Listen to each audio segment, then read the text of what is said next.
दूसरे मुंहते हो तुम तो साफ वही करेगा। एनटीए गंदगी फैलाए हैं तो साफ इनके अब्बा के करेंगे। चोट्टा कहीं का कहता है कि पैसा नहीं लेंगे, तुमको पीटा सब नहीं, ये गनीमत है। ये एक आतंकवाद से कम घटना है क्या? किसी बच्चे के आप 20-20 लाख बच्चों के भविष्य से खेल लिए। इनको फांसी के नीचे कोई सजा नहीं होनी चाहिए। अब उन बच्चों की उंगलियों को देखिएगा, यहाँ कलम के दाग पड़े होंगे, पकड़े पकड़े यहाँ पर कलम का दाग आ जाता है। और ये कुछ लोग कहते हैं कि पढ़ने वाला बच्चा है, उसे दोबारा एग्जाम देने में क्या दिक्कत है? ये किस लेवल का जाहिल इंसान बोल सकता है उसे यूनिवर्सिटी बोर्ड एग्जाम और कंपटीशन एग्जाम में अंतर नहीं समझ में आ रहा? अरे हम कहते हैं जिसके पास पैसा है उसके लिए सरकार खोल देना कि भैया ये वाले में पैसे वाले चले जाओ, इसमें ये वाले आएंगे। जब तुम्हें पेपर ही लीक करना है, खुलेआम बोल दो। जो शिक्षा मंत्री है, जब पेपर लीक होता है और उनकी चुप्पी होती है तो वो हॉन्ट करता है आपको। शिक्षा मंत्री से पहले क्या थे? Petroleum minister. उनको लंबा एक्सपीरियंस किस चीज का है? Petroleum minister. आप नितिन गडकरी को कल से आप दे दीजिए कृषि विभाग। उस इंसान के पास हर चीज का अनुभव है, सड़क को लेके कि कितनी मोटी सड़क होनी चाहिए, अब क्या खेत में गन्ना का कौन सा फसल होगा, आई पत्ती देख के बता देंगे क्या कि इसमें कौन सी बीमारी लगी है? नहीं ना। सेनापति को बड़ा योद्धा होना जरूरी है, वरना सेना इज्जत देना छोड़ दे। चर्चाएं किस बात की होती है? राणा प्रताप की सेना लड़ी थी बहादुरी से। जानते हैं राणा प्रताप की सेना क्यों बहादुरी से लड़ी थी? क्योंकि राणा प्रताप खड़े थे। एनटीए को कंटिन्यू करना चाहिए, खत्म कर देना चाहिए।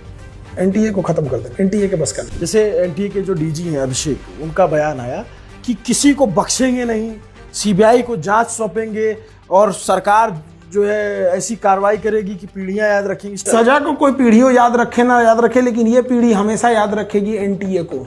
ये पीढ़ी हमेशा याद रखेगी ऐसे बदतमीजों के हाथ में हमारा सिस्टम था, जिन गधों को कुछ नहीं आता था। सोचिए कितना शर्म की बात है कि बच्चों ने बताया है एनटीए और गवर्नमेंट को कि पेपर लीक हो गया है, जांच कीजिए।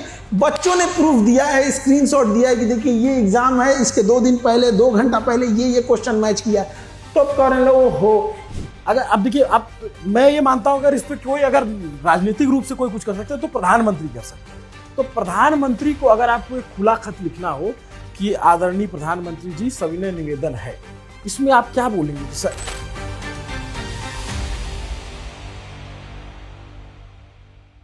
नेता कहते हैं धर्म खतरे में है, कोई कहता है जात खतरे में है। जब नीट जैसा महत्वपूर्ण पेपर लीक हो जाता है तो पता चलता है कि इस देश के बच्चे खतरे में हैं। वो बच्चे जो दिन रात पढ़ाई करते हैं, न तारीख देखते हैं, न उनको ये पता चलता है कि आज सोम है कि मंगल है कि बुध है, और सिर्फ एक दिन के लिए तैयारी करते हैं कि उस दिन वो पेपर देंगे, पूरी जान से पूरी ताकत से देंगे, और उसके बाद जब गुबार हटेगा तो थोड़े दिन की छुट्टी मनाएंगे और फिर डॉक्टर बनेंगे, एमबीबीएस करेंगे, किसी अच्छे कॉलेज में दाखिला मिल जाएगा। ऐसे 22 लाख बच्चों के जो सपने हैं उनको कुचला गया है, उनको रौंदा गया है, और ये मानसिक प्रताड़ना से कम नहीं है। इसीलिए न्यूज पिंच अब बार बार बहुत सारे टीचर से बात कर रहा है, और इस बार हम उन टीचर से बात करें जो इसकी ग्रेविटी को और अच्छे से समझेंगे, क्योंकि वो न सिर्फ टीचर हैं, उनका खुद का अस्पताल है, वो चैरिटी हॉस्पिटल चलाते हैं। ऐसे खान सर, स्वागत है सर, कैसे हैं? धन्यवाद धन्यवाद। अभी क्या ही अच्छे रहेंगे। जब बच्चों का पेपर लीक हो जाएगा, आप किसी टीचर से पूछिएगा उसके पे क्या बीत रहा होगा। बच्चों का तकलीफ हम लोग को समझ में आता है। पहली बार ऐसा हो रहा है, मतलब जब पेपर लीक होता है तो हम लोग को क्लास में जाने से पहले हिम्मत जुटाना पड़ता है। उससे पहले फुल कॉन्फिडेंस में क्या ही पूछेगा बच्चे।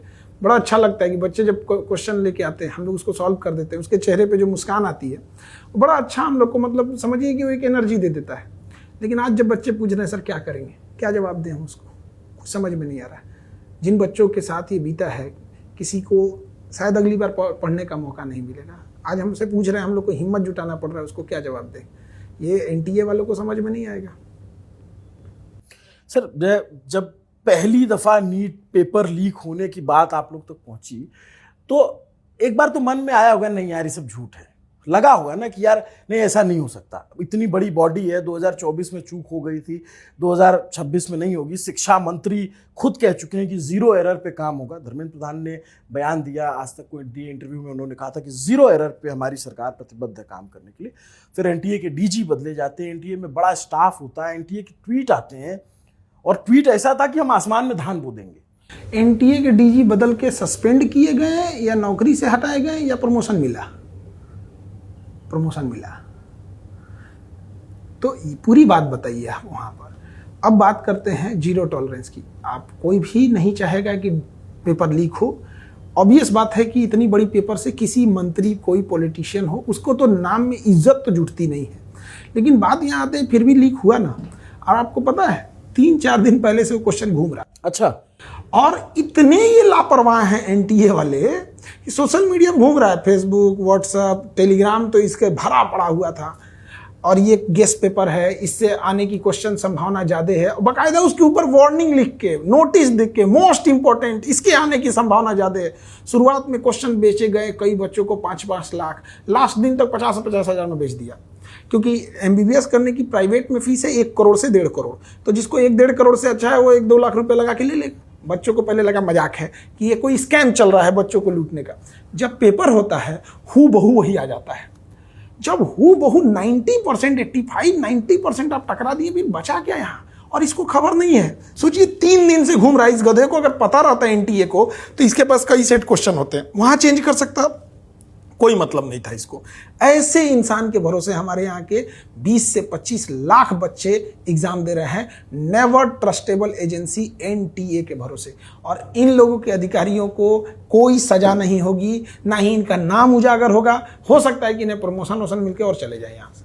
जैसे एनटीए के जो डीजी हैं अभिषेक, उनका बयान आया कि हमने देखा कि क्वेश्चन मिल रहे हैं, तो अगर लीक हुआ है और ये लीक कराया गया है तो लीक तो ऐसे नहीं कि आधा तिया होगा तो पूरा ही होगा, पूरे होगा। तो ये क्या कह रहे हैं कि मिल रहा है, हमने जो है फौरन दिया है। और फिर वो बयानबाजी कि किसी को बख्शेंगे नहीं, सीबीआई को जांच सौंपेंगे और सरकार जो है ऐसी कार्रवाई करेगी कि पीढ़ियां याद रखेंगी, इस टाइप के बयान आते हैं। तो फिर एज ए एजुकेटर कैसे? सजा को कोई पीढ़ियों याद रखे ना याद रखे, लेकिन ये पीढ़ी हमेशा याद रखेगी एनटीए को। ये पीढ़ी हमेशा याद रखेगी ऐसे बदतमीजों के हाथ में हमारा सिस्टम था, जिन गधों को कुछ नहीं आता था। देखिए एनटीए के भरोसे ही एग्जाम नहीं हो सकता है। ट्रक का माल टेम्पू में लोड नहीं होता है, चाहे कितना मेहनत लगा दे यहाँ पे। कुछ मतलब इनके पास का है ही नहीं है यहाँ। ये क्या कहते हैं कि हम बख्शेंगे नहीं। लीक कराया कैसे? बकसना बाद में। पहली बात, छीछा लेदर आप किए हैं, साफ आप ही कीजिएगा। ये किए क्यों, कराए क्यों गया था, ये बताइए। कैसे पेपर लीक हो जाता है? हम लोग भी जब क्वेश्चन पेपर बनाते हैं तो हम लोग के यहाँ 700-800 लोग बैठ के क्वेश्चन बनाएंगे। उसमें से बहुत सारे क्वेश्चन बनेंगे। अब उसकी अलग टीम है कि उसमें से किस क्वेश्चन को सेलेक्ट करेगी। 8-10 सेट क्वेश्चन बनेगा, उसमें से कुछ क्वेश्चन हम लोग बच्चों के लिए देंगे। लेकिन लास्टली जब क्वेश्चन छप के आ जाता है तो सिक्योरिटी और इसके टॉप मैनेजमेंट के 4-5 लोग वहाँ रहते हैं, जिनकी पूरी कंफर्म रहता है कि ये लोग लीक नहीं करा सकते। ये बताइए, अगर वहाँ से कोई चाहे तो लीक हो सकता है कि नहीं हो सकता है? तो एनटीए के अंदर से या हाई लेवल का आदमी जब तक नहीं मिला है, आप रेलवे का टिकट कंफर्म नहीं करा सकते हैं, रिजर्वेशन किसी का नहीं करा सकते। वेटिंग लिस्ट 10 है तो 10 रह जाएगा, हो सकता है अगर ऑटोमेटिक नहीं हुआ तो आप नहीं करा सकते। पेपर कैसे लीक हो जाएगा? और ये लोग कहें सीबीआई को, एक बताइए 100 कितने % स्ट्राइक रेट है सीबीआई का सजा देगा? मैं बता देता हूं सर। ओहो, रुकावट के लिए खेद है। बीच इंटरव्यू में एक स्पॉन्सर का अनुरोध है, वीडियो आगे बढ़े उससे पहले एक छोटी सी बात कर लेते हैं आज के स्पॉन्सर ऊडो के बारे में। ऊडो एक all in one management software है जो बिजनेस के डे बाय डे काम को काफी सिंपल बना देता है। एक ही प्लेटफॉर्म पर आपको मिल जाता है invoicing, accounting, inventory management, website creation जैसे मल्टीपल पावरफुल एप्स। इन्हीं ऐप्स में से एक है प्रोजेक्ट मैनेजमेंट। इसमें आप इजीली प्रोजेक्ट क्रिएट कर सकते हो, उनके अंदर टास्क ऐड कर सकते हो और सिर्फ एक क्लिक में पर्सन इंचार्ज असाइन कर सकते हो। आप प्रोजेक्ट की प्रायोरिटी सेट कर सकते हो, टैग्स लगा सकते हो, डेडलाइन डिफाइन कर सकते हो ताकि ऑन टाइम डिलीवरी इंश्योर हो। और यहीं पर बात खत्म नहीं होती। ऊडो का बिल्ट इन कैरेक्टर आपको अलाउ करता है कि सारी कम्युनिकेशन एक ही जगह मैनेज हो, चाहे ईमेल्स हो, नोट्स हो, कॉल्स, मीटिंग या रिमाइंडर शेड्यूल करना हो, सब कुछ एक ही प्लेस पर। और सबसे बेस्ट पार्ट, ऊडो आपको फर्स्ट ऐप 100% फ्री देता है, लाइफ टाइम होस्टिंग और लाइफ टाइम सपोर्ट के साथ। तो फिर वेट किस बात का? ऐप का लिंक आपको डिस्क्रिप्शन में मिल जाएगा, विजिट नाउ और अपने बिजनेस के प्रोजेक्ट मैनेजमेंट को सिंप्लीफाई कर लो। अब चलिए वापस चलते हैं टेबल पर। सीबीआई का स्ट्राइक रेट है पिछले 2015 से, 10 सालों से एक कन्विक्शन कराया है, एक सजा बस। 2015 से लेकर अब तक जो है मात्र एक कन्विक्शन हुआ है और सीबीआई के पास बहुत सारे मामले गए हैं। सीबीआई जो है एकदम मैसिवली फेल्ड, कहते हैं ना, मैसिवली 162 से प्लस जो है डॉक्यूमेंटेड फ्रॉड हुए हैं पिछले 20 सालों में 16 स्टेट में। और जहां पर हर दल की सरकारें रही, ज्यादातर बीजेपी की सरकारें रही हैं। 12 से प्लस जो इसमें कई सारे लीडर्स के नाम आए। अब तो सर जो है, हम तो अभी नाम ले लेंगे तो मुकदमा हो जाएगा। हम तो ऐसे लोगों को जानते हैं जो पेपर माफिया थे, विधायक हैं, आरोप नहीं साबित हुआ, तो नाम ले लेंगे तो कहेंगे कि जो है हमको माफिया बता रहा अभी। सीबीआई मतलब समझिए नोकिया मोबाइल देखे थे, एक टाइम पे था, तब टाइम था कि सीबीआई को उसके घर वाला नहीं पूछता है तो सीबीआई किस लिए है कि आपको किसी नेता को पकड़ के लाना है, ये सब के लिए सीबीआई है। इसके लिए तो एनआईए को लगाइए। ये एक आतंकवाद से कम घटना है क्या? इस किसी बच्चे के आप 20-20 लाख बच्चों के भविष्य से खेल लिए। एक बंदूक चलाने वाले के पास भी होता है, वो कितनों को 20 लाख लोगों को एक बार क्षति पहुंचाने की क्षमता किसी में नहीं है। वो परमाणु बम में भी इतनी क्षमता नहीं है। ये अकेले तबाही कर दिया। एनआईए से नीचे क्यों जांच सौंप रहे हैं? और इसमें सुप्रीम कोर्ट को इन्वॉल्व करिए। सर आपने सीबीआई की बात की ना, सीबीआई का मैं कन्विक्शन रेट निकाल कर, आपका बयान मैंने सुना काफी वायरल हो रहा था, तो मैं सोचा देखा जाए कि एक्चुअल में सीबीआई ने क्या किया है। 2015 से लेकर के इतने सारे, आप तुम ज्यादा पढ़ा रहे हो, आप देख रहे हो कि कितने सारे केसेस उनको जाते हैं, मात्र एक केस में कन्विक्शन हुआ है और कन्विक्शन के नाम पे 2-3 साल 4 साल की सजा होती है। उसमें भी वो 6 महीने में जमानत पे बाहर आ जाता है। कुलदीप सिंह जैसे बलात्कारी को जमानत मिल जाती है तो इन लोग को तो कोई जानता भी नहीं। इसमें मीडिया की भी क्या है, जो नेशनल मीडिया है वो ये दिखाएगी कि 2 आदमी गिरफ्तार, 5 दिन बाद जब उसको जमानत मिलेगी तो नहीं दिखाएगा। कभी ये भी दिखाओ, सुनते होंगे फला जगह छापा मारा सीबीआई ने, 100 करोड़ रुपया बरामद। उस 100 करोड़ किस बैंक में जमा हुआ सरकार की ट्रेजरी में, कभी सीबीआई ने रसीद दिखाया? देखो ये 100 करोड़ हम पकड़े हैं, इतने जगह से छापा मारे, ये जमा हो गया, इसका उ गया, केक कट गया, सब में बढ़ गया। अब क्या हो रहा है किसी को नहीं पता है। सीबीआई बना कब था? अंग्रेजों ने, जब दिल्ली पुलिस थी तो उसी के समय यहाँ पर बनाया गया, इसलिए कि कोई मुद्दा आया तो उसको दबाने के लिए दे दीजिए। सीबीआई बेसिकली लिखता है कि किसी मुद्दे को दबाना है वहाँ दे दीजिए। अभी के टाइम पे सीबीआई की क्या रिलेवेंस है? कोई नेता होता थोड़े है कि उसको पकड़ के 6 महीना रखेंगे और फिर उसको छोड़ देंगे, ऐसा तो है नहीं। आप बताइए, अगर कोई क्वेश्चन पेपर लीक कर रहा है तो उसको पता है कि हम इससे 500-1000 करोड़ का बिजनेस करेंगे। अगर किसी को 1000 करोड़ का बिजनेस का फायदा हो रहा है और उसे 2 साल की सजा ही हो जाएगी तो कहेगा भैया हमारा 3 साल का सजा दे दो। 1000 करोड़ का इन्वेस्टमेंट, 1000 करोड़ रुपया 3 साल की से लोग सऊदी जा रहे हैं काम करने, मजदूरी धूप में 100 मंजिल ऊपर काम करते हैं मजदूर, 30-40 हज़ार की नौकरी के लिए 2 साल वहां रहते हैं और यहाँ 2 साल की सजा होगी, उसमें बीच में जमानत पे छूट जाएगा। तबीयत खराब होगी तो कभी हो सकता है कि सजा ही माफ हो जाए। अपराध बढ़ने के कारण क्या है? यही 3 कि हम पकड़े ना जाएंगे। जिस दिन ये डर खत्म हो गया कि मैं तो पकड़ा ही नहीं जाऊंगा, और पकड़ा भी गया तो कितना ही आप सजा दिला पाइएगा, सबूत मरवा देंगे। और अगर सबूत आ भी गया तो 6 महीना साल भर की सजा होगी, इससे ज्यादा तो कोई सजा ही नहीं होगी। यही डर नहीं है इन लोगों को। एनटीए के अंदर बैठे हायर ऑफिसर को पता नहीं है इतना तकलीफ होता है एक बच्चे को पढ़ाने में। सोचिए 2 साल एक बच्चा पढ़ाई करता है। अब उन बच्चों की उंगलियों को देखिएगा, यहाँ कलम के दाग पड़े होंगे, पकड़े पकड़े यहाँ पर कलम का दाग आ जाता है। आपको पता है बच्चे लोग एक टाइम खाना बनाता है ना तो 2 टाइम खाता है, 3 टाइम तो बच्चे खाते ही नहीं है बेचारे। वो भी जैसे मन वैसे खा लिए। लास्ट टाइम एग्जाम जब आता है 2-3 महीने तो बच्चे कहते हैं अरे दाल चावल बना लो, अचार चटनी चोखा से खा लेंगे, कौन बनाएगा सब्जी, बेचारा कि थोड़ा टाइम बचेगा तो हो जाएंगे। एक नंबर से बच्चों की पूरी करियर खराब हो जाती है। और ये कुछ लोग कहते हैं कि जो पढ़ने वाला बच्चा है उसे दोबारा एग्जाम देने में क्या दिक्कत है। ये किस लेवल का जाहिल इंसान बोल सकता है? उसे यूनिवर्सिटी बोर्ड एग्जाम और कंपटीशन एग्जाम में अंतर नहीं समझ में आ रहा है। बोर्ड एग्जाम आप 10 बार देना ना, वो 10 बार दे देगा। दिन में 5 बार एग्जाम लीजिए बोर्ड एग्जाम का, वो देगा। कंपटीशन में एक नंबर मायने रखता है और 1-2 नंबर कई बार ह्यूमन एरर से गलत हो जाते हैं। जैसे मान के चलिए उसका क्वेश्चन नंबर 10, मान के चलिए 25 नंबर क्वेश्चन, उसको ऑप्शन नंबर डी रंगना था, गलती से उसने सी रंग दिया या वो सर्कल से बाहर हो गया।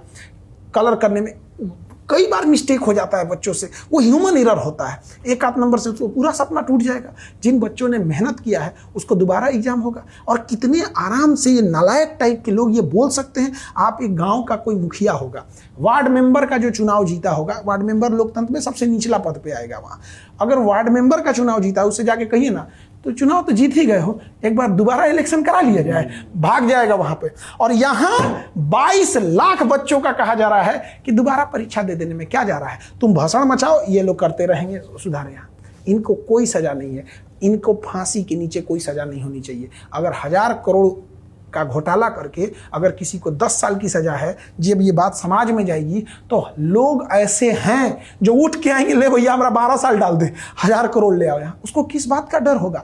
फांसी के नीचे क्या सजा? और सीबीआई जांच करेगी इसकी।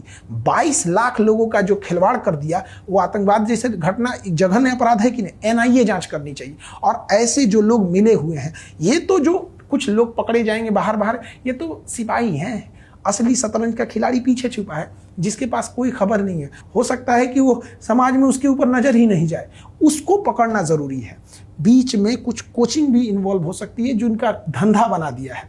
देखिए, एक बच्चों में कनेक्शन कोचिंग की इजीली होती है।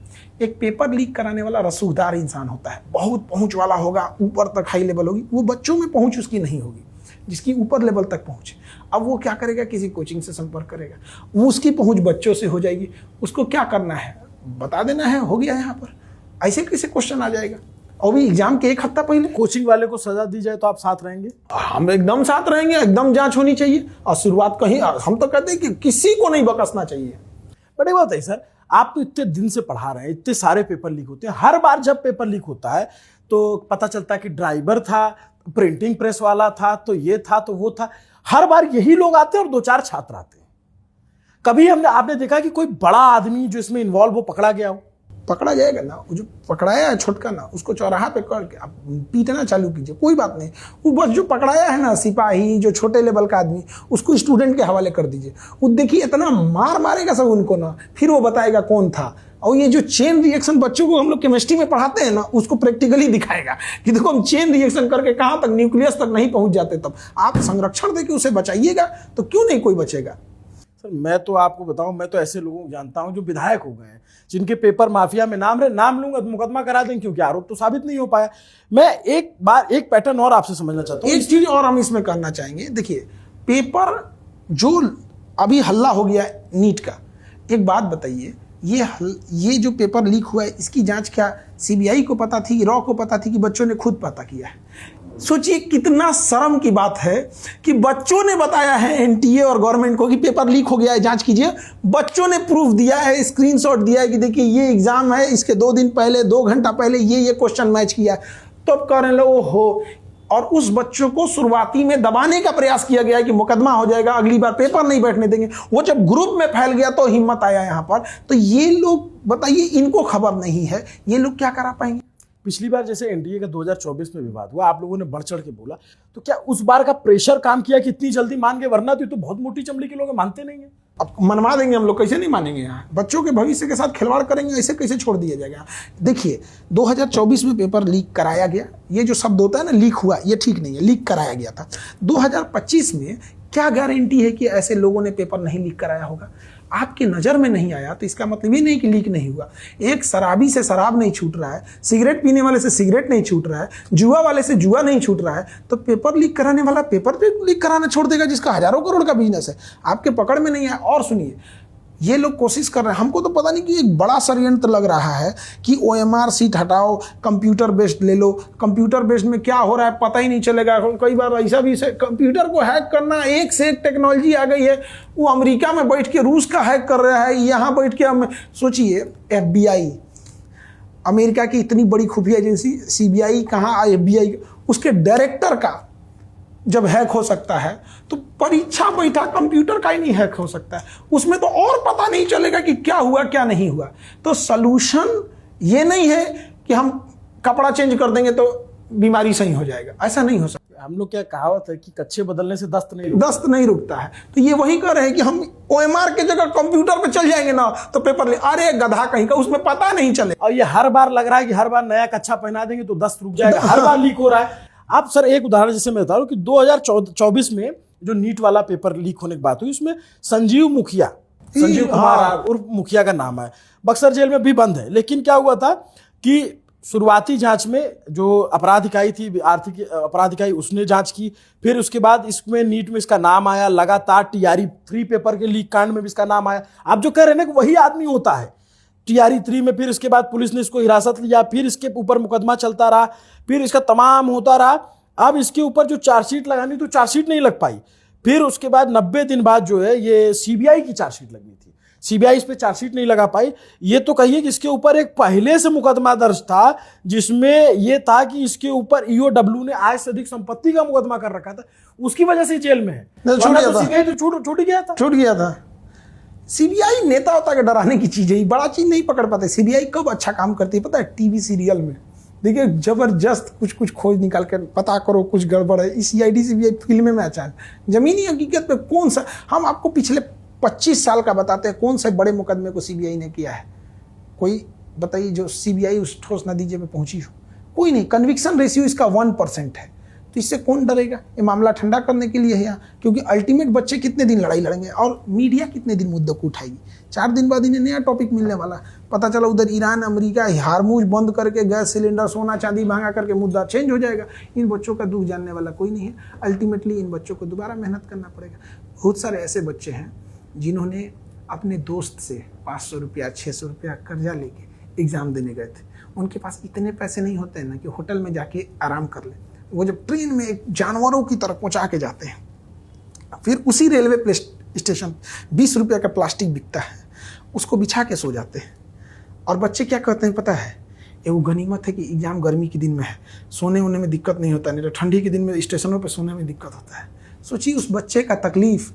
उसको इस बात का है कि अगर एग्जाम ठंडी में होता तो हम 20 रुपये के प्लास्टिक में नहीं सो पाते।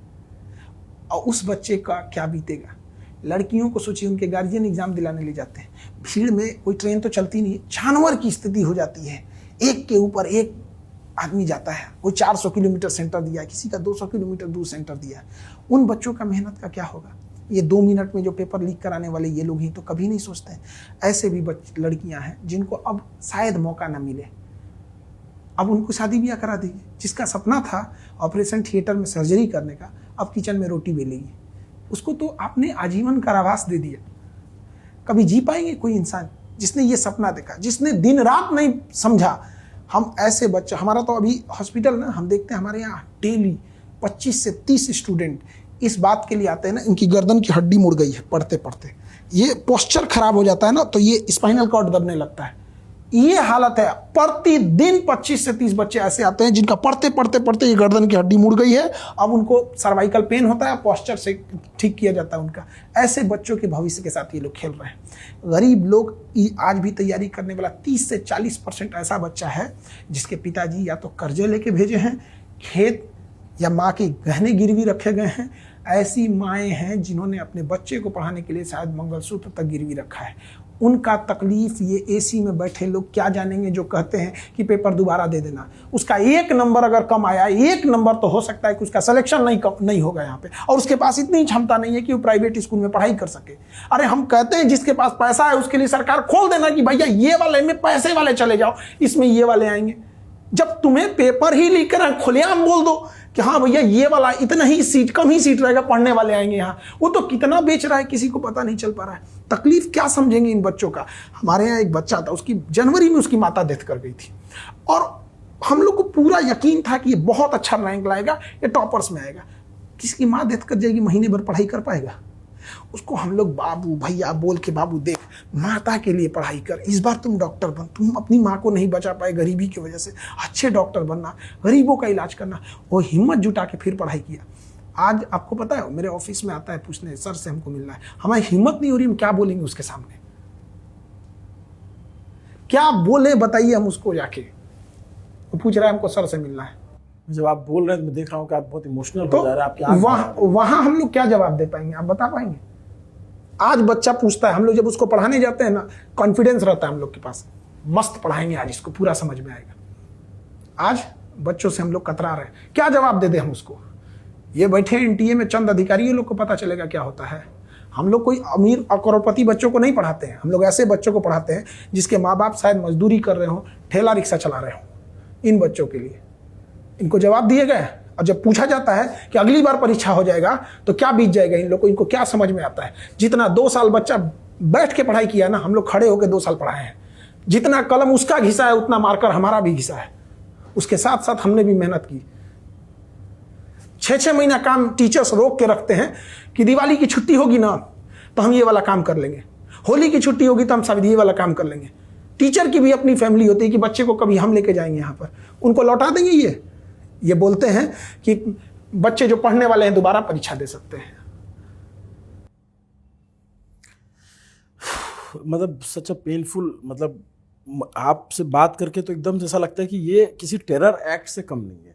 और मैं वो आपको देख रहा हूँ, आप जिस भाव से कह रहे हैं, और आप अकेले व्यक्ति नहीं हैं, मैं महसूस कर पा रहा हूँ कि आप वो लाखों बच्चों की पीड़ा और वेदना के साथ कह रहे हैं। और मतलब मैंने आपको नहीं देखा इस तरीके से इमोशनल होते, आपकी आंखों में इस तरीके से पानी आते, मैंने मतलब नहीं, आप समझिए हम किसके लिए लड़ाई लड़ रहे हैं? बच्चों के लिए। हमसे हमारी आज जो जिन लोगों ने शिक्षा को धंधा बना दिया था, आज वो टीचर हम लोग को मतलब नफरत करते हैं हम लोगों से कि इस इंसान की वजह से मेरी कमाई बंद हो गई। आज भी ऐसे कोचिंग वाले हैं जिनकी बीवी पत्नी हमसे आके कही, खान सर आपने फीस कम कराया, नहीं तो हर साल हमारे पति एक नया बिल्डिंग खरीदते थे, इतना कमाते थे। वो लोग हमसे दुश्मनी करने लगे। आज उनके लिए हम लड़े कि हम तुम्हारा फीस कम कराएंगे। आज कश्मीर से कन्याकुमारी तक देखिए सरकार ने महंगाई के लिए सोचा कि राशन महंगा करे, कपड़े राशन सस्ता करें। ना राशन सस्ता हुआ, ना लोहा सोना चांदी सीमेंट, कौन सी चीज सस्ती हुई है? कुछ नहीं सस्ती हुई। लड़ते लड़ते हमने एजुकेशन सस्ता करा दिया। पूरी सरकार का तंत्र मिलकर महंगाई कंट्रोल नहीं कर पाया। लेकिन हम कहते हैं कश्मीर से कन्याकुमारी तक लड़ के हमारी कितने टीचरों से झगड़ा हो गया, दिन रात कोसते हैं सब। आज हम उनसे तो लड़ लिए, इनके आगे हम क्या कर रहे हैं? इनको कहिएगा ये 4 गो मुकदमा लाद देंगे। 4-5 गो मुकदमा मेरे पे पहले से है। किसी का हम घर लूटने नहीं गए, सरकार मुकदमा करके बैठी है, एगो 4 गो और लाद देगी यहां पर। और ये जब कहा जाता है एनटीए की तरफ से कि हम दोबारा परीक्षा कराने के लिए रजिस्ट्रेशन नहीं कराएंगे और फीस नहीं लेंगे, तो लगता है कि एहसान लाद रहे हैं। ससुरे मुंहते हो तुम तो साफ वही करेगा। एनटीए गंदगी फैलाए हैं तो साफ इनके अब्बा के करेंगे। चोट्टा कहीं का कहता है कि पैसा नहीं लेंगे। तुमको पीटा सब नहीं, ये गनीमत है। जो उनका लॉस हुआ वो कौन भरपाई करेगा? आप बताइए, कोई बनारस का रहने वाला है, उसका सेंटर जा रहा है कानपुर। एक गरीब इंसान के लिए 500 रुपया कितने मायने रखते हैं? हम आपको 2017 की बात बता रहे हैं। आई थिंक 16-17 के आसपास की बात बता रहे हैं। एक बच्चा था, इतना बेहतरीन था पढ़ने में, रेलवे का उसका एग्जाम देना, तो उसका सेंटर चला गया बिलासपुर। वो केवल इसलिए नहीं गया कि उसके पास पैसे नहीं थे। छत्तीसगढ़ के बिलासपुर कहा कि सर हम कहां से जाएंगे? हम उसको कहेंगे तुम हमसे मांग लेता। वो एग्जाम जिस दिन था उस दिन उदास आके हम गधा कहेंगे तो तुम एग्जाम में नहीं किया? कहा सर पैसे नहीं था। अब हम क्या क्या कहें? हम ये आप गरीबी नहीं देखे हैं वहां तक, कितनी भयानक लेवल की गरीबी होती है। आज भी हॉस्टल में अमीर और गरीब बच्चे एक साथ रहते हैं। कुछ ऐसे बच्चे हैं ना जिनका टिफिन बढ़िया मेस से आता है, उसमें 4 किस्म की सब्जी रहती है, 2 किस्म की सब्जी रहेगी, कभी एक मीठा रहेगा। और उसी लॉज में, उसी रूम में एक गरीब बच्चा रहता है जो दाल चावल चोखा खाता है। वो इंतजार करता है कि ये अमीर बच्चा जब कोचिंग जाएगा ना तो उसका जूठा टिफिन खोल के कुछ सब्जियां बचा होगा तो निकाल के खाएंगे। आपको बताएगा वो बच्चा कैमरा पे? नहीं बता पाएगा उसको। इसका मतलब ये नहीं कि उसको तकलीफ नहीं है। आज वो बच्चा, आप अगर वो बच्चा डिप्रेशन में जाएगा ना तो कोई समझाने नहीं आएगा। एक गिद्ध बैठा होगा दूसरा, अब उसको नशा समझाएगा, ये लो सिगरेट, ये लो ड्रग्स, ये लो गांजा, अब फूंको। अब जब हो जाएगा तो समस्या ये आ रही है। ये आज जो पेपर लीक कर रहे हैं, आज बच्चों के भविष्य के साथ खेल रहे हैं। याद रखिए, अगर इन्हें फांसी नहीं हुआ ना, कल देश के साथ खेलेंगे ये लोग। और ऐसे ही गद्दारों की वजह से देश गुलाम हुआ था। हम लोग इग्नोर करते रहे। आज आप सवाल उठाइएगा तो हो सकता है कि उल्टे सवाल आपसे पूछ दिए जाए। जो बच्चों के बीच में रह रहा है उसको तकलीफ दे रहा है। देखिए, आप पत्रकार हैं, आप हर तरह के लोगों से मिलते होंगे, आपको समस्याएं हर तरह की दिखती है। हम लोग बच्चों के साथ रहते हैं वहां पे। आप बच्चों को देखिए, उस बेचारे के पास 2 जोड़ी कपड़े में पूरा स्टूडेंट लाइफ बिता देता है। सर मैं तो अभी गया था बीते दिनों कोटा और मैं देख के आया, जो नीट वाले बच्चे तैयारी करते हैं वो तो इतना छोटा होता है, वो तो आंदोलन भी नहीं कर सकता है। वो तो अभी 12वीं पास किया है। जैसे बाकी मैच्योर होते हैं, सड़कों पे आते हैं, अपनी मांग रखते हैं। आप लोगों से अगर आप लोग न बोलो, इतना आप लोग मुखरता से न बोलो, तो आज जो एनटीए इतना दबाव में है, इन लोग के तो कान पे जू न रखे। और उसके मोटे मोटे चश्मे। सर एक बच्ची मेरे को मिली, उसने ऐसी बात बोली, सुन के रोंगटा हिल गया था कि बोले भैया लड़के जो होते हैं ना वो शादी करने के लिए पढ़ते हैं, लड़कियां शादी से बचने के लिए पढ़ते हैं। मार्क 12 लेवल का सर उसने कोड दिया था। अब सोचिए कि वो कह रही थी कि हम घर पे क्या जवाब देंगे। मेरे पास इतने मैसेज आए भरे पड़े हुए हैं कि हम मिलाए हमारा 680 नंबर था, हम मिलाए हमारा 710 नंबर था। मेरा छोटा वाला भाई दिन भर खुश था, अब सिर्फ रो रहा है। भैया आप लोग समझाइए, सर लोगों से अपील करवाइए। मैं आप लोगों से सर थोड़ा निवेदन करूंगा कि बच्चों के लिए थोड़ा सा बोलिए कि वो इतना डिमोरलाइज ना हो कि वो अगला पेपर। देखिए, वो तो लड़ेंगे बच्चे, वो पेपर से लड़ेगा, सबसे लड़ेगा। लेकिन आप यकीन मानिए, इस एग्जाम के बाद बहुत सारी लड़कियों से उनके सपने छीन लिए जाएंगे। बहुत सारे बच्चे, हो सकता है 1-2 नंबर से नहीं हो तो उनका वो मजदूरी करने के लिए निकलेंगे। उसका क्या? हम लोग से जो बन सकता है हम उनके लिए आवाज़ उठाएं, लड़े, मुकदमा सहें, सब कुछ करेंगे। अब 1 महीना 1.5 महीना बाद जो एग्ज़ाम होगा हम लोग उसके लिए दोबारा पढ़ाएंगे, उससे मतलब नहीं, उससे कोई फीस नहीं लेगा। इंडिया का कोई टीचर नहीं लेगा, ना लेने देंगे लोग। हमें लगता है कि कोई टीचर लेगा भी नहीं। हर टीचर को तकलीफ होती है, चाहे वो किसी राज्य का हो, वो बच्चे की तकलीफ से उसे तकलीफ होती है। टीचर को टीचर कौन बनाता है? बच्चे बनाते हैं। कोई नहीं लेगा उनसे, उनका रिवीजन कराया जाएगा, उनसे टेस्ट सीरीज दिए जाएंगे, बट इसका क्या गारंटी है कि अगली बार नहीं होगा? हम आपको एक छोटा सा एग्जांपल बताते हैं। मान के चलिए 30 दिन बाद एग्जाम होगा, 35 दिन बाद, अब जब भी ये डेट डिसाइड करें, आप कल्पना कीजिए आप एक ऐसे जहाज में बैठे हैं जिसको ये डर है कि अभी ये गिर सकता है, ये जहाज क्रैश हो सकता है। आपके 1 घंटे का सफर कट जाएगा। अरे सर, हाँ, उसका 1 महीना काटना है इसी तकलीफ के साथ कि मेरा पेपर होगा अगला। क्या ठीक है कि पेपर लीक नहीं हो, और क्या ठीक है कि अगला पेपर इतना टफ कर दिया जाए कि शायद इनकी कलम ना उठे। आप बताइए, तकलीफ आप जान रहे हैं बच्चों की। उनका 1 महीना कैसे कटेगा ये कोई नहीं जानता है। आज आप भी जाइए किसी हॉस्टल पे, बस रात अंधेरा होने दीजिएगा, 11-12 बजे, देखिएगा कोई बच्चा रेलिंग पे आया होगा, ना उसके हाथ में मोबाइल होगा ना कुछ, सर दीवार से टेक लगा के सोचता होगा कि मेरा भविष्य क्या होगा। उस बच्चे की उम्र कितनी हुई? 16-17 साल का, 11-12 का बच्चा है, जिसके ऊपर सही से अभी उसने देश दुनिया नहीं देखी, लेकिन सिस्टम ने उसको खा गया। आप दे देंगे उसको जवाब? हम समझाए तो, हम बता तो रहे हैं कि एनटीए की वजह से ना हम लोग को बच्चों के सामने जाके क्या बोले। हम तो फिर से कहेंगे, उठ खड़े हो। रात कितनी भी बड़ी क्यों न हो, अंधेरा सुबह होने से नहीं रोक सकती है। हम उसको साहस देंगे, लेकिन आप वहां बैठ के सोच के देखिए, बाहर से बकअप करना, वाह ये शॉट मार दे, वो शॉट मार दे, तो बहुत आसान होता है। बिल्कुल होता है। ये बहुत फ्रस्ट्रेटिंग जॉब होता जा रहा है। मैं तो देख रहा हूं, आप हर दूसरे पेपर के बाद मैं आपको सड़क पे देखता हूं, हर दूसरे एग्जाम के बाद मैं आपको देखता हूं कि आप किसी न किसी पे लड़ते भिड़ते नजर आते हो, या फिर सवाल उठाते नजर आते हो। मुकदमा झेल रहे हो तो अलग की बात है। बहुत टेंशन होता है। मुकदमा करने के लिए हो जाता है, उसके बाद जो उसकी कोर्ट की प्रोसेस होती है बहुत लंबी होती है। बड़ा ह्यूमिलिएशन फील होता है जब कोई एक आपका नाम पुकारा। अभी कोई मर्डरर है, किसी ने मर्डर किया है, किसी ने रेप किया है, फिर कुछ देर बाद आपका भी नाम पुकारा जाएगा। कोर्ट में तो सब वही होते हैं, क्या किए थे? तो भैया हम बच्चों के लिए लड़ाई लड़े थे। लेकिन वो हम लोग को ये दिखाना चाहते हैं, तुम ज्यादा लड़ेगा ना तेरे को बंद कर देंगे, तुम ही को दोषी घोषित कर देंगे। लेकिन ये भूल जाए, हम बच्चों के लिए ही सारे शिक्षक खड़े थे और हमेशा उनके लिए खड़े रहेंगे। और बच्चों से भी कहते हैं, देखो टीचर पे लगा देंगे मजबूत धाराएं कि सरकार का जो है संपत्ति नुकसान किया, ये किया, वो किया। जो अभी ये कानून आया इसको लेकर के, आप लोगों ने उसको देखा होगा, 10 साल की मैक्सिमम सजा है और मैक्सिमम जो जुर्माना है वो 1 करोड़ रुपए का है। आपको लगता है ये सफिशियंट है? 1 करोड़ तो जो एमबीबीएस का बच्चा फॉर्म लिख करेगा उसी से एक आदमी से कमा लेगा। वो नियम इसलिए नहीं लाया गया था कि पेपर लीक ना कराए, वो पेपर लीक को प्रमोट करने के लिए ये कानून है कि भैया 10 से 1 करोड़ का जुर्माना है और 10 साल की सजा है।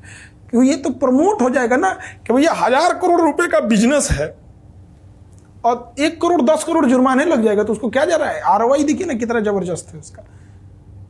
क्यों 10 साल की सजा नहीं है, 10 साल की मैक्सिमम सजा है। मैक्सिमम सजा के लिए जज को लिखना पड़ेगा रेयरेस्ट ऑफ रेयर, तब ना जाके वहां उसका प्रोसेस हो जाता है ना कि अगर आप किसी भी सजा में मैक्सिमम देंगे तो उसको जज को ये दिखाना पड़ेगा, नहीं ये इस तरह के अपराध का टॉप था। छूट जाएगा तो इतना पैसा बचा रहे विधायकी लड़ जाए, उसके पास इतना पैसा बचेगा कि जल्दी छूट जाएगा। देखिए हम हमेशा बताते हैं, 2024 में भी मामला सुप्रीम कोर्ट में गया। आपको ये समझना पड़ेगा कि सुप्रीम कोर्ट सुप्रीम है, वो निर्णय देती है। निर्णय और न्याय में अंतर होता है। बच्चे को निर्णय सुना दिया जाता है कि ये हो गया, काम खत्म। न्याय नहीं मिलता है। यदि न्याय मिलता तो 2024 का नीट का पेपर कैंसिल होता 100% होता। उस समय भी लीक था पूरा, अब 100%। और इस बात की कोई गारंटी नहीं है कि 25 वाला में नहीं लीक हुआ, पता नहीं चला। और लीक के जो डॉक्टर बनेंगे मार डालेंगे मरीज को, क्या बनेगा वो डॉक्टर? और वही डॉक्टर जाके मेडिकल कॉलेज में जो पढ़ने वाले बच्चे हैं उनको बिगाड़ेंगे, उनको नशा लगा देंगे, उनको भी चौपट करेंगे, मारधार करेंगे, कॉलेज का एनवायरनमेंट खराब करेंगे। मरीज थोड़ा सा प्रॉब्लम में होता है, 2-3 तमाचा मरीजे को मार देंगे। अक्सर दिन सुनते हैं ना कि ये सब चीज़ें क्यों होता है, ये हो रहा है सब चीज़ें।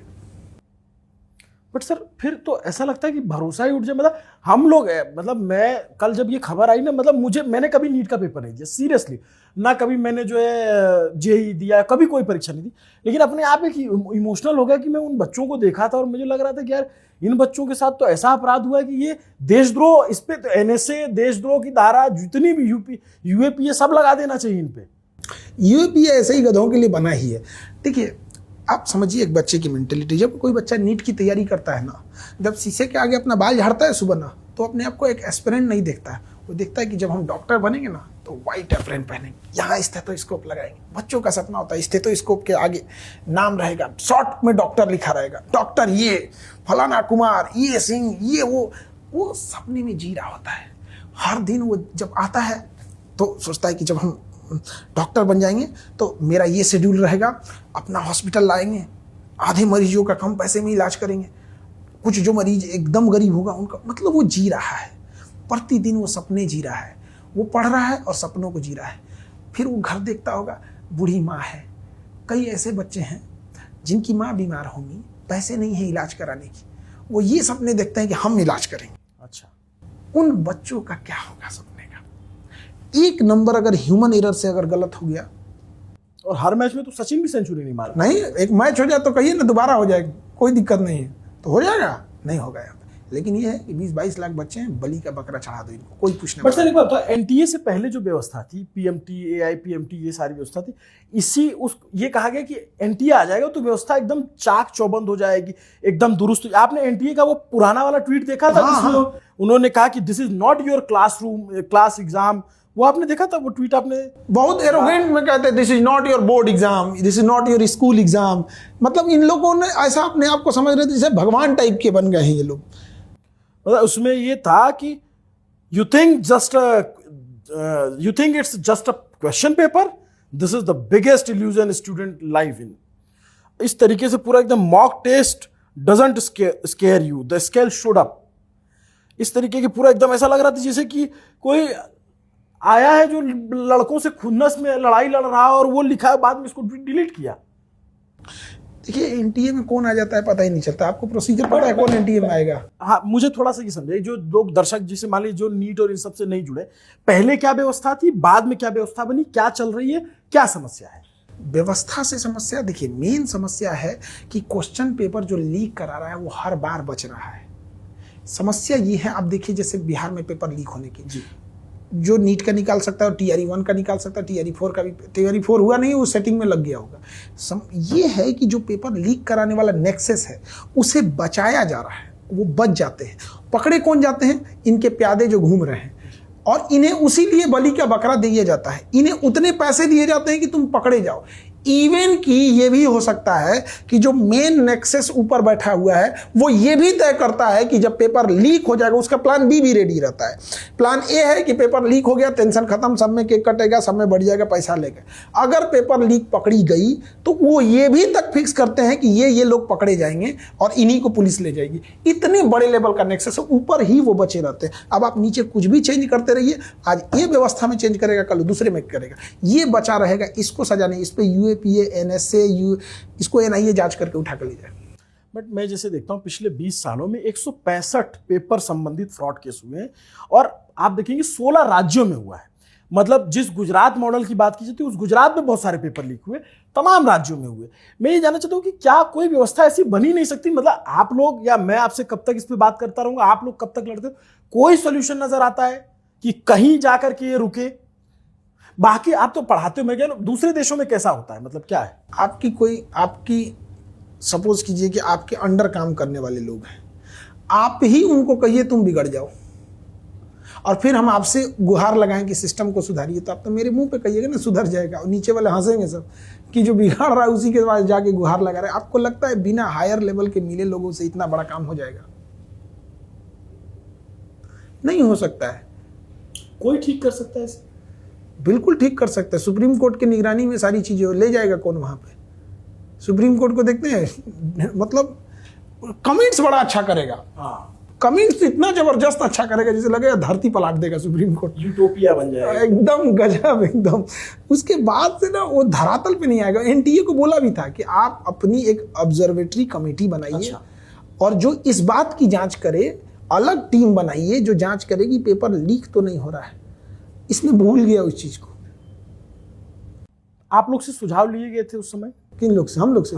हम लोग को वो हम लोग को दुश्मन समझता है। जितनी गवर्नमेंट एजेंसी हम लोग को दुश्मन समझती है, कहती कि ये जो है सब ना यही हल्ला कर देता है क्वेश्चन पेपर। आप लोग को पता है क्या बोलते हैं? हाँ, कोचिंग माफिया। वो खुदे माफिया है सब। भारत सरकार से और हम 2800 राज्यों के राज्य सरकार से कहते हैं, कोई स्कूल है जहाँ से आपका बच्चा पढ़ के डायरेक्ट नीट और IIT, या कोई कॉलेज बताइए जहाँ से बिना कोचिंग सहारा लिए UPSC वगैरह निकाल रहा है? वो तो क्या कहेंगे, मैं तो कह रहा हूँ असंभव है, मैं देखा हूँ ना पेपर। तो फिर वो आप लोग टैक्स देते हो सारा, ऐसा है नहीं आप टैक्स फ्री भी नहीं आते हो, स्कूल की तरह तो है नहीं, आपका सारा सर्विस देते हो। इंटरटेनमेंट पर 18% टैक्स है जी, और एजुकेशन पे भी 18% है। आपको हंसी नहीं लग रहा है? मतलब एक नचनिया जो फिल्म में नाच रही है और एक टीचर जो स्टेज पे खड़ा होकर पढ़ा रहा है, दोनों वित्त मंत्रालय की नजर में एक ही टैक्स स्लैब में आता है। हम तो कहते हैं बढ़ाइए तो कम से कम इनसे तो बाहर कर भाई। ऊपर ले जाना चाहते कि बराबरी मत रखो, इन गधों से बराबर में मत रखो। आप बताइए, लड़कियों के पढ़ाई पे GST होनी चाहिए।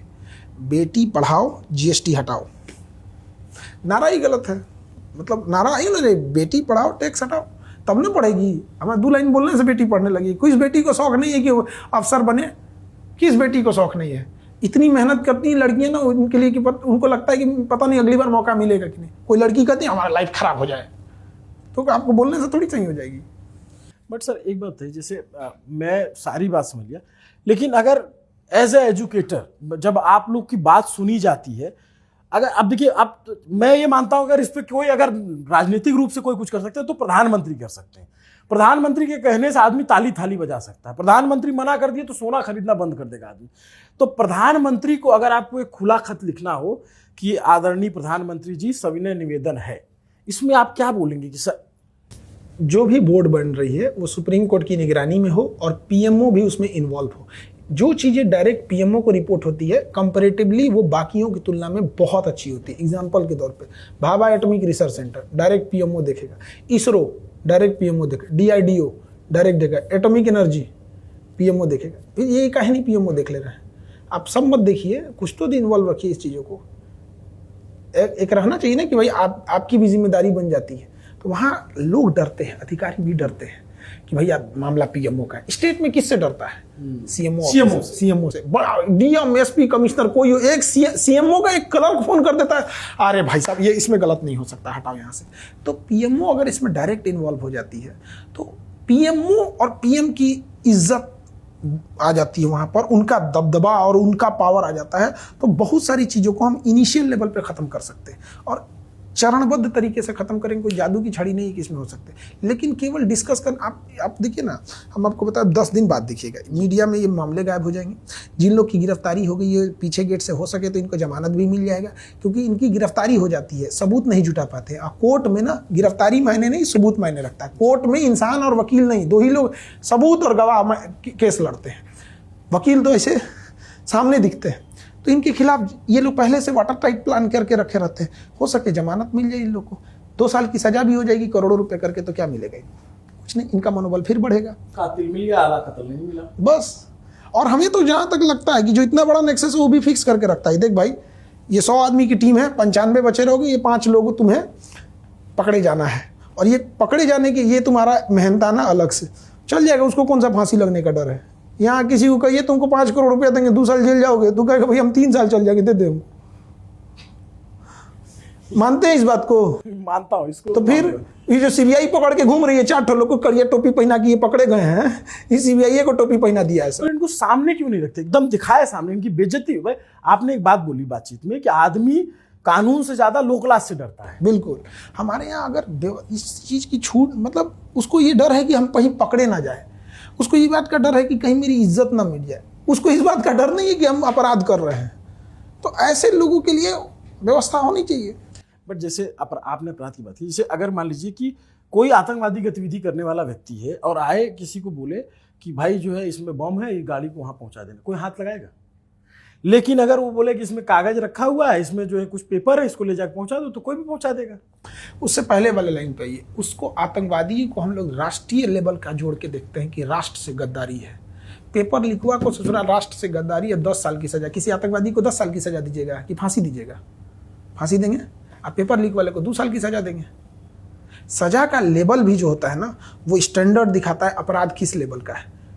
अगर किसी को 3 महीने की सजा है तो आप ये नहीं कह सकते हैं कि भैया ये बहुत बड़ा अपराधी होगा। तो सजा का लेवल भी अपराध को डिसाइड करता है। जब आप 10 साल की सजा रखें, इसका मतलब आपने उसको बहुत भयानक तो अपराध की श्रेणी में खुद ही नहीं मान रहे हैं। एनटीए को कंटिन्यू करना चाहिए, खत्म कर देना चाहिए। एनटीए को खत्म कर देना चाहिए। एनटीए के बस का नहीं है। फिर क्या ऑप्शन होगा? अलग एजेंसी बनाई जाए और उस एजेंसी क्या का फिर आपको कहेंगे पीएमओ वाला नहीं, उस एजेंसी में फिक्स हो कि पूरी पारदर्शिता हो कि इसमें वही लोग आ सकते हैं जिन्हें फेयर एग्जाम कंडक्ट कराने का अनुभव है। यूपीएससी कंपैरेटिवली बाकियों की तुलना में ज़्यादा साफ सुथरा है। कुछ टीम यूपीएससी से लाए। स्टेट पीसीएस में बहुत सारे स्टेट पीसीएस के ईमानदार अफसर हैं, उन्हें लेके आए जाए। एनडीए सीडीएस जैसे एग्जाम जो यूपीएससी ही कराती है, जो वहाँ कंडक्ट कराए, उसकी एक कॉमन टीम हो। एक जगह से टीम ना है, एक जगह से आने में मुंह से मुंह मिला लेता है, सेटिंग कर दो, काम खत्म। मल्टीपल्स टीम रहे, पारदर्शिता रहे, उसमें इन्वॉल्वमेंट ऑफ सुप्रीम कोर्ट रहे, सुप्रीम कोर्ट के रिटायर्ड जज हर टीम में बैठे, टीम का डिसाइड हो कि क्वेश्चन का स्टैंडर्ड क्वेश्चन ये टीम डिसाइड करेगी। अगर स्टैंडर्ड बहुत भयानक हो गया या एकदम लो हो गया तो आप जिम्मेदार हैं। व्यवस्था ये टीम देखेगी कि एग्जाम सेंटर पे व्यवस्था ठीक है या नहीं है, एग्जाम सेंटर पे किसी तरह की धांधली तो नहीं है, आप देखिए। क्वेश्चन पेपर की सिक्योरिटी, सेफ्टी लीक ना हो, इसको आप देखिए। इससे ये फिक्स हो जाएगा कि भैया मेरी गलती होगी, हमारी गर्दन फंसी है, हम निपट जाएंगे। यहाँ एनटीए में किसी की गर्दन ही नहीं फंसी है, पूरा लीक करा दीजिए, कोई जेल नहीं जाएगा। अभी कौन है सर? कोई नहीं जाए। कोई कौन जान रहा है? बढ़िया काम करेगा तब तो कोई जानेगा। तो क्रिकेट टीम में किसको जानते हैं आप? जो बढ़िया खेलता है। कोनो गधा घोड़ा को आप जानते हैं? बढ़िया काम करेगा सब जानेंगे, नहीं जानेगा कौन जानेगा इसको? बट सर एक बताइए, यूपीएससी पेपर कराता है तो वो नहीं लीक होते, बाकी पेपर कैसे लीक हो जाते हैं? यूपीएससी का क्या मॉडल है फिर? उसकी पारदर्शिता बहुत ज्यादा है। उसका हर एक चीज पे फिक्स है कि अगर ये गलती हुआ है वो ट्रेस कर लेगा कि कौन जिम्मेदार थे, उनको नाम देगा वो। और यहाँ क्या है ना कि सब वो गलत हो गया, हम जिम्मेदारी लेते हैं, बाद में परीक्षा होगी, खत्म। मैं एक बच्ची का देख रहा था अभी वीडियो की, आपने कह दिया है कि हमारा फीस नहीं लो। बहुत सीरियस बच्ची, छोटी बच्ची, चश्मा लगाए, कि बोली सर मेरा सेंटर कोटा में है, मैं जाऊंगी आऊंगी, मेरा कितना, मैं बिहार की रहने वाली हूँ, मैं यहाँ से जाऊंगी आऊंगी, कितना पैसा खर्च होगा सर, उसका कौन जिम्मेदारी लेगा? तो ये तो उनको समझ ही में नहीं आ रहा है। इसमें तो आपने बात कही थी, लेकिन कुल मिला के स्थिति यही है कि जब तक सर का जो कहना है कि इसको एक्ट ऑफ टेरर के तौर पे देखा जाए, वरना नीट जैसा पेपर लीक होना जो अपने आप में बहुत, मतलब इंडिया का सर मुझे लगता है कि सबसे टॉप लेवल का पेपर होगा। ये 22 लाख बच्चे एक साथ बैठ रहे हैं, बहुत 22 लाख बच्चे से, और नेशनल छवि खराब होती है ना। हमारे नेशनल में इंडिया लेवल के जितने एग्ज़ाम्स होते हैं, इसमें एक साथ इतने सारे बच्चे बैठ के एग्ज़ाम देते हैं। और इतना ही नहीं ना, इनके ऊपर किसी की ज़िंदगी आएगी। ये कल डॉक्टर बनने वाले हैं, आप समझिए। ये कोई मतलब कोई सफाई कर्मी और किसी नॉर्मल पोस्ट में नहीं जा रहे हैं। हमारे आपकी कोई क्या पता कि 10 साल बाद हम बीमार पड़े, इन्हीं के आगे ऑपरेशन थिएटर में हम लोग लेटे रहे। ये सोच रहे कोई पेपर लीक कराने वाला हुआ वो खोल दे हम लोग को, बाद में उसको समझे में ना आए। आज से 10 साल बाद जो ये फर्जी बन के जाएंगे, किसको चीरेगा किसी को नहीं पता। अब तो आपका अपने हॉस्पिटल भी बनाया है, तो आप जब डॉक्टर लाते होगे तो आप पूरा देखते होगे ना कि कौन क्या है, एक्सपीरियंस है। तो ये एक बहुत बहुत रिस्की जॉब है ना। बहुत रिस्क। देखिए, आप हॉस्पिटल में कोई घूमने तो नहीं आया है, ऑब्वियस बात है उसको प्रॉब्लम है। किस लेवल का प्रॉब्लम है? न्यूरो का है, कार्डियक का? हंसते खेलते रहेगा न्यूरो कार्डियक में, कब उसकी डेथ हो जाएगी पता ही नहीं चलेगा। सब कुछ ऑपरेशन सक्सेस होने के बाद कब डेथ करेगा कोई नहीं पता। इतना रिस्की जॉब आप किसी ऐसे इंसान को देंगे जो पेपर लीक करके आ रहा है? तो मतलब ये तो वाकई में सिर्फ जो है एजुकेशन से, सिस्टम से नहीं खिलवाड़ है। अगर आप समझिए ध्यान से, आज अमेरिका और पूरे यूरोप में एक बड़ा अच्छी चीज माइंडसेट है लोगों का कि भाई ये काम करो, चलो इंडिया में इलाज करा लेते हैं। दिल्ली, मुंबई, बड़े शहरों में बड़े कम पैसे में वर्ल्ड लेवल का इलाज करते हैं। और पहले वो आते हैं इंडिया में मेडिकल टूरिज्म चलता है। यूरोप, अमेरिका से आते हैं, पहले यहाँ डॉक्टर को दिखा देंगे, डॉक्टर उनको 10 दिन का डेट दे देगा। वो 10 दिन पे पूरा ताजमहल और लाल किला और पूरे राजस्थान के किला वगैरह घूम लेंगे। उसके बाद आके अपना ऑपरेशन कराएंगे और जितना अमेरिका में लग रहा था उसका 10% यहाँ लगेगा, फिर इलाज करा के चले जाएंगे। जिस दिन उन्हें ये पता चलेगा कि ससुरे जो डॉक्टर हैं उसको ये पेपर लीक करा रहे हैं और ये ऐसे ही सिलसिला चलते रहा, तो आने वाले 10 साल में ये मेडिकल टूरिज्म तहस नहस हो जाएगा कि नहीं हो जाएगा? और अमेरिका यूरोप कम जनसंख्या वाले देश है, वहाँ कोई भी चीज़ फैलाने में बहुत टाइम नहीं लगेगा, और पूरा आप वो लोग दिमाग में गांठ बांध लिया तो आना ही छोड़ देगा। इस एक एग्जाम लीक के कितने दूरगामी परिणाम है? आप सोचिए, कहाँ अमेरिका में बैठा इंसान, न्यूयॉर्क का आदमी को हम दिखा देंगे दिल्ली में ऑपरेशन करा रहा है, हार्ट सर्जरी। आप तो खुद मीडिया से, आपको तो ये पता होगा, फेमस है। आज सेंट्रल एशिया जाइए, कजाकिस्तान, किर्गिस्तान, ताजिकिस्तान, उज्बेकिस्तान, ये पांचों देश में बच्चों, अगर किसी कोई बीमार है, बड़ा ट्रांसप्लांट से रिलेटेड इशू है, हार्ट में सर्जरी, तुरंत इंडिया आएगा, फटाक से इलाज करा के चला जाएगा। पूरा बांग्लादेश सर नोएडा में इलाज कराता है, नेपाल पूरा उठ के यहीं आता है। नेपाल अगल बगल में वही है। और वो जब आएंगे, और ये बात जब ऐसे पड़ जाए 10 साल बाद, उसका क्या प्रभाव पड़ेगा कोई जान रहा है? और बावजूद इनको अगर केवल 10 साल की सजा हो रही है, किसी को 2 साल की सजा हो रही है, कोई 10 दिन की जमानत पे छूट रहा है, इनके ऊपर एनएसए और यूएपीए नहीं लग रहा है, इनकी जांच सीबीआई कर रही है, एनआई नहीं कर रही है, इसका मतलब जब आप सीरियस ही नहीं है जांच के प्रति, तो क्या मैटर होगा? बट सर अभी आप लोगों में जरा सा भी भरोसा रिस्टोर हो पाएगा जो अगला पेपर होगा वो सही होगा? उनको ठोक बजा के ठीक करा देंगे हम लोग। वो हम लोग के डर, जो अभी भी पेपर लीक, ये एनटीए जो है, गधा, नेवर ट्रस्टेबल एजेंसी, अभी भी जो सतर्कता बरत रही है ना, आप यकीन मानिए, ये बच्चों के डर से, बच्चों के डर से, और इन्हें पता है कि टीचर इनका साथ नहीं छोड़ेंगे, बच्चे और टीचर के डर से भी ये सब बता रहे हैं कि अभी ये हल्ला कर देगा सब। आप यकीन मानिए, उसको इस बात का तनिक भी चिंता नहीं है कि पेपर लीक हो रहा है, उसको बस इस बात का डर है कि अभी बच्चे फिर फजीयत करेंगे, ट्विटर पे ट्रेंड करेगा, टीचर आ जाएंगे, और हर जगह का टीचर। इस मामले में हर टीचर को भी हम धन्यवाद देते हैं, इस मामले में सब बच्चों के साथ देते हैं। यही डर है और कोई डर नहीं। उसको लग गया है कि अब की बार अगर हुआ तो स्टूडेंट छोड़ेगा नहीं इनको बार मन गरी आएगा बढ़िया, मतलब पीयर प्रेशर में काम कर, बस यही एक बड़ा कारण है और कुछ नहीं। काबिलियत नहीं है इनके पास, मतलब जॉब सिर्फ इसलिए कर दी जा रही है कि काम के घंटे पूरे हो जाए। सच अ टेरेबल सिचुएशन जो है सर। अच्छा एक बात और लास्ट में बता दी, जो शिक्षा मंत्री है, जब पेपर लीक होता है और उनकी चुप्पी होती है, तो वो हॉन्ट करता है आपको कि शिक्षा मंत्री एज अ, जब एक उम्मीद की जा रही है कि वो आकर के सामने से बोले? क्योंकि मैं जानता हूं कि अभी ये प्रेशर में है, अभी ये बात नहीं करेंगे, लेकिन मैंने उस मॉडल को भी समझा है कि जिसमें बाद में अलग से दबाव बनाए जाते हैं कोचिंग्स पर। कल को हम समोसा बनाएंगे, अच्छा बना पाएंगे? हम टीचर है ना, वही ठीक ठाक कर पाएंगे। हम हॉस्पिटल खोलें, हम खुद तो सर्जरी करते नहीं, हम भैया बस ये है कि हम एक कोचिंग से जो है यही करते थे। शिक्षा मंत्री इससे पहले क्या थे? Petroleum minister. उनको लंबा एक्सपीरियंस किस चीज़ का है? पेट्रोलियम मिनिस्ट्री का है। चुनाव लड़ने का। हाँ, वो तो उनका पॉलिटिकल, वो तो हर एक पॉलिटिशियन का होता है। चुनावी रणनीति के संगठन में बहुत मजबूत है रणनीति उनके अंदर। जो चुनावी रणनीति आज भी धर्मेंद्र प्रधान का जो है कि अगर वो चुनावी रणनीति बना दिए कि इतने से इतनी सीटें आएगी, और उन्होंने बोल दिया कि मध्य प्रदेश राजस्थान मिला के, अगर सपोज कीजिए कि उन्होंने बोल दिया 55 सीटें आने वाली है, तो 55 से 54 नहीं होगा, तो वो अलग चीज़ हो गया कि वो राजनेताओं की वो अपनी उनकी वो ही हो गया। बट इससे पहले वो पेट्रोलियम मिनिस्ट्री में थे। नितिन गडकरी अच्छा काम कर रहे हैं। आप नितिन गडकरी को कल से आप दे दीजिए कृषि विभाग, उस इंसान के पास हर चीज का अनुभव है, सड़क को लेके कि कितनी मोटी सड़क होनी चाहिए, अब क्या खेत में गन्ना का कौन सा फसल होगा, आई पत्ती देख के बता देंगे क्या कि इसमें कौन सी बीमारी लगी है, नहीं ना। तो हमारे यहाँ ये जो है ना कि बैठा दिए हैं, सेनापति को बड़ा योद्धा होना जरूरी है, वरना सेना इज्जत देना छोड़ देगी। Right man eight right place का भी मसला है सर से जो बातचीत कर बिल्कुल। आप समझिए, आज भी आप देखिए चर्चाएं किस बात की होती है? राणा प्रताप की सेना लड़ी थी बहादुरी से। जानते हैं राणा प्रताप की सेना क्यों बहादुरी से लड़ी थी? क्योंकि राणा प्रताप खड़े थे।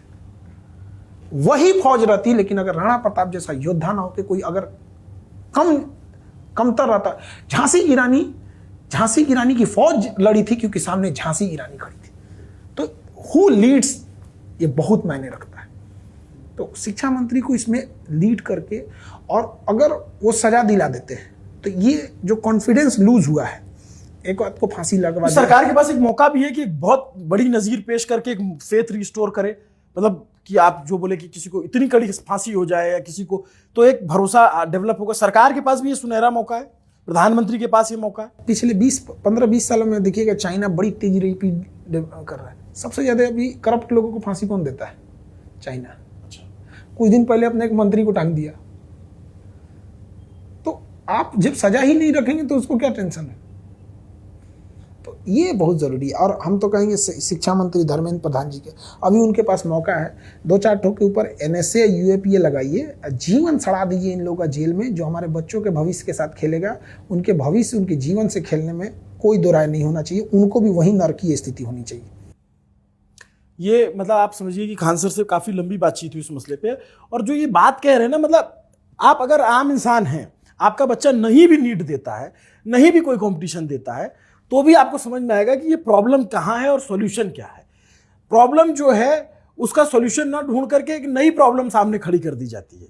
एक होता है कि आप किसी प्रॉब्लम को सॉल्व करिए कि भाई जो है इसको पढ़ने में दिक्कत हो रही है तो उसको पढ़ाई दीजिए। एक होता है कि उसके मोबाइल का नेटवर्क गायब कर दीजिए, तो दूसरे में परेशान है कि मोबाइल में नेटवर्क नहीं आ रहा है। यही है ना सर, कि प्रॉब्लम का सॉल्यूशन ना देकर के एक नई प्रॉब्लम दी जाए। अभी आप लोग SSC से जो है फारिग हुए तो नीट मिल गया, नीट से फारिग होंगे तो फिर कोई और मिल जाएगा। कितने, अच्छा आप कितने पेपर लीक देख चुके हो अपने अपने जब से आप पढ़ा रहे हो सार्वजनिक जीवन में? ऐसा कोई साल नहीं है जिस दिन आंदोलन आदमी नहीं किया। कई आदमी पूछता है कि आप पढ़ाइए नहीं, सब क्या कर रहे हैं। हम कह रहे हैं कि भैया आप एक काम कीजिए, आप ही इन बच्चों की लड़ाइयाँ लड़ दीजिए। हम लोग इसलिए आते हैं कि मामले की गंभीरता राष्ट्रीय लेवल तक इसे पहुंचाया जा सके। हम लोग को भी शौक नहीं लगा होता है। किस इंसान को शौक लगेगा 5-5, 6-6 को मुकदमा लदाने का? आप सोचिए, आप पत्रकार हैं, आपका सवाल उठाने का, हम लोग संस्था चलाते हैं, 5 को केस लाद देगा, कहाँ जाएंगे हम लोग? और पता लगा पटना में भागलपुर से बुलावा आया है। हाँ, पटना में जानबूझ के केस ऐसे ही करता है सर। 5 कोना से करेगा सर। यहाँ पटना में किशनगंज में बुलावा आ जाएगा, पटना में है तो आरा से आ जाएगा। वो तो प्रॉब्लम एरिया है, बट मतलब एक एक बात आपकी इतनी सच लग रही है और इतनी सही लग रही है कि इस पे अगर अमल हो जाए तो इनको भी कोई जरूरत नहीं है यहाँ पे आकर के इंटरव्यू दें या अपने वीडियोस में बोलें। इनका काम पढ़ाना है। मैं पटना गया हूँ, बिहार में मैंने देखा है कि कितनी लंबी लंबी क्लासेस होती हैं, एक साथ क्लास चलती है 4-4 घंटे, और इतनी भीड़ होती है सर। मैं तो आपके क्लास में देखा हूँ, अभी मैं पटना होकर आया था, आप नहीं थे उस समय। तो इनका काम है, इनको लगता है कि इनके पास यही समय नहीं है कि कौन सा बैच कब चालू हो, कौन सा बैच कहाँ से चालू होगा, कौन सा कहाँ खत्म होगा। इनके पास इसी बात से फुर्सत नहीं है कब पढ़ाएं, कितना पढ़ा दे। जितना पढ़ाएंगे उतना कम पढ़ता है। लेकिन अब जब कोई टीचर आप समझिए कि सड़क पे आके मांग करेगा, इंटरव्यू दे रहा है और तमाम बातें कर रहा है, तो उसको लगता है कि यार वो उसके लिए एक फ्रस्ट्रेटिंग जॉब हो जाती है। मतलब खान सर को इस इंडस्ट्री में एक मतलब कोई बड़ी बात नहीं, मतलब बड़ा टर्म यूज करूंगा मैं, रेवोल्यूशनरी के तौर पे देखा जाता है कि इन्होंने एक शिक्षा, जो कोचिंग बहुत ज़्यादा पैसे में होती थी, इन्होंने कम पैसे में पढ़ाना शुरू किया और उसके बाद बच्चों का एक हुजूम आया और वो बच्चे इनको भगवान की तरह देखते हैं। जब उनके साथ कुछ गड़बड़ होता है तो इनकी तरफ मुंह फैला खड़ा रहता है कि सर कुछ बोलेंगे, सर जो है हमारे लिए आंदोलन करेंगे, सर जब आए तो मुकदमा हो जाए। अभी सर इतनी सारी बात करके गए, हो सकता है ये जैसे ही नीट का मसला शांत होगा फिर सर पे 4 बात ला दी जाएगी कि आपने ऐसा कहा था। बट सर का कोई एजेंडा नहीं है। सर किसी सरकार के खिलाफ, किसी मंत्री के खिलाफ, किसी कोई भी देश में प्रधानमंत्री बन जाए, नेता बन जाए, इनको तो चाहिए कि बस सुचारू ढंग से चीजें चलती रहे। नहीं चलती तो ये सामने आते हैं।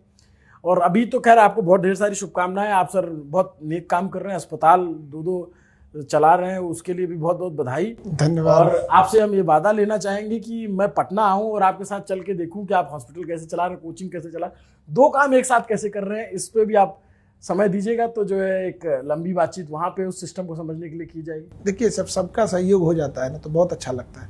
एक छोटा सा हॉस्पिटल का एग्जाम्पल बताते हैं। एक पेशेंट था, वो कुछ ले गया तो उसका रैपर गिर गया, हो सकता है दवा का होगा या किसी का प्लास्टिक नहीं हो जाता है, उस खोला और वो गिर गया नीचे। तो एक दूसरा पेशेंट उठा के उसे डस्टबिन में डाला, कहा कि आपन अस्पताल है ना, हम लोग का जिम्मेदारी है। ऐसे चल जाता है। 99.99 लोग इतने अच्छे आते हैं, एक आध तो नमूने हर जगह रहते हैं। But it's challenging job hospital चलाना, बहुत चैलेंजिंग, बहुत, आप सोच नहीं सकते कितना चैलेंज है, कितने डिपार्टमेंट्स होते हैं, बहुत चैलेंज है। और हमने तो देखा कि आप बहुत सस्ते में MRI करवाते हैं, बहुत सस्ते में ऑपरेशन हो जाता है, सब कुछ हो जाता है, फिर भी कोई आता होगा कि आपके नाम पे की जो है। हाँ, वो हर डेली कुछ ना कुछ ऐसे होते ही हैं। अब कुछ चीज़ें, अब एक मरीज था, उसको डॉक्टर साहब देख रहे थे, आधा घंटा देखे, हो सकता है कोई बीमारी होगा, हड्डी के डॉक्टर थे, तो बीच में कहें कि एक काम करिए एक्सरे करा के लाइए, तो गए, तो हम अपना ही हॉस्पिटल तुरंत हो गया लेके, कहे कि इसमें उतना नहीं समझ में आ रहा है, CT स्कैन देख लेते हैं। वो देखे, फिर 3-4 डॉक्टर की टीम बुलाए, बाद में पता चला ना उसको न्यूरो का प्रॉब्लम है। तो जो हड्डी गर्दन की होती है ना, इसमें समझ, मतलब ये दोनों कॉमन आ जाता है यहाँ पे। तो फिर से न्यूरो में भेजा गया, तो एक आके शिकायत कर रहा है, कौन सी व्यवस्था है, आधा घंटा से वो अंदर घुसल है। ये भैया तो उसमें हम क्या करेंगे? कोई मरीज को अगर आधा घंटा लग रहा है तो ये सोचिए कि 50 रुपए में एमडी डॉक्टर आधा घंटा दे रहे हैं, इसमें क्या खराबी है? और ये मैं तो इस मॉडल को समझना चाहूँगा कि आप चला कैसे रहे हैं, और मैं इसके लिए पटना ज़रूर आऊँगा जब भी आपको समय मिलेगा, ताकि देश में एक मतलब मुझे लगता है वो विजुअली अभी कहीं नहीं आया है। हॉस्पिटल के अंदर की चीजें बहुत ज्यादा विजुअली नहीं कर सकते ना, क्योंकि नहीं, वो नहीं, मतलब वो स्ट्रक्चर आपने कैसे बनाया। आप जैसे मैं जॉब करता था, तो जब जॉब छोड़ी तो अपना जब संस्थान बनाना शुरू किया तब पता लगा कि अच्छा ये बल्ब यहाँ लगता है, ये चीज़ यहाँ लगता है। आप टीचर थे, आपको पता है कि ब्लैक बोर्ड कितने का आएगा, ये मार्कर कितने का। अब आपको बेड खरीदना पड़ रहा है हॉस्पिटल। कई बार उसमें भी ठगा जाते हैं, 1 लाख का बेड हमको 1.5 लाख का थमा दिया। तो कितना पाप लगेगा उसको, मतलब चैरिटी का काम कर रहा है। हाँ, तो कुछ होते हैं तो फिर वेंडर चेंज करना पड़ा कि भाई तुम चैरिटी वाला, इसमें 2 पैसा कम कर यार, तुम 1.5 गुना मार्जिन मार दे रहा है इसमें। नहीं सर, बहुत बहुत बहुत बहुत नेक काम कर रहे हैं। हम लोग से जो बन पाएगा हम जरूर करेंगे, और उस पर लोगों को भी ये प्रेरणा देंगे कि कुछ ऐसा शुरू कीजिए आप जिसमें आम लोग भी जो है ना भागीदारी दे सकें, क्योंकि आप अकेले कितना बर्डन उठाएंगे। मतलब आपके पास कोचिंग है, मुझे पता है कि आपका जिस मॉडल पे चल रहा होगा, आपका कोचिंग का प्रॉफिट आप अस्पताल में लगाएंगे। बिल्कुल, मुझे समझ में इतना आ गया, क्योंकि 50 रुपए में एमडी डॉक्टर कहाँ देख पाएगा। आप जो एमआरआई जो है 1700-1800 रुपए में कर रहे हैं, जो 6000-7000 में होती है, तो उसका मतलब है कि आप प्रॉफिट वहां लगा रहे हैं। बट कुछ ऐसा मॉडल लाइए जिसमें बाकी लोग भी सहयोग कर सके। देश में बहुत सक्षम लोग हैं सर, और बहुत अच्छे लोग हैं, बहुत मदद करते हैं। मैंने ये देखा है और जरूर करेंगे। So on that note, thank you so much. Khan sir ने जो कहा है ये सिर्फ लोगों के लिए नहीं, ये बात हमने इसलिए इतनी रिकॉर्ड की कि ये नीति नियंताओं तक पहुंचे, ये शिक्षा मंत्री तक पहुंचे, ये प्रधानमंत्री तक पहुंचे। जब प्रधानमंत्री राजस्थान में जाते हैं और कहते हैं कि कांग्रेस ने पेपर माफिया को पनाह दी है, और उसके बाद जब उनके राज्य में जब इस तरीके से पेपर लीक होता है, तो फिर सवाल उठता है कि माफिया तो वही है, सरकार किसी की भी हो, सिस्टम तो उन्हीं का चल रहा है, तो ये बदलेगा कब? तो इनकी बातों पे अमल कब होगा, कैसे होगा, और आगे एनटीए किस तरीके के कदम उठाएगा, उस पर हमारी नजर रहेगी। हम कोशिश करेंगे कि जो हमने अलग सर से बात की, हमने खान सर से बात की, हमने एनवी सर से बात की, हमने और भी टीचर से बात की, ताकि एक ये लाखों बच्चों के प्रतिनिधि और इनकी वजह से वहां तक बात पहुंच सके। तो अब इस पे क्या रुख होगा, इस पे हमारी नजर रहेगी, और मैं कोशिश करूंगा कि एनटीए के जो डीजी हैं उनका भी इंटरव्यू करूं, और जो टीचर कह रहे हैं उनकी बात वहां तक पहुंचाऊं कि भाई साहब ये प्रॉब्लम है, इसको ठीक करिए। आपको ये पूरी बातचीत कैसी लगी कमेंट करके जरूर बताइए। खान सर ने जो कहा, इनका जो जज्बा है, उस पर आप क्या सोचते हैं जरूर लिखिएगा। मेरे साथी कैमरे के पीछे सुधांशु केसरवानी और असद हैं। अभिनव पांडे नाम है मेरा। न्यूज़ प्रिंस देखते रहिए। शुक्रिया।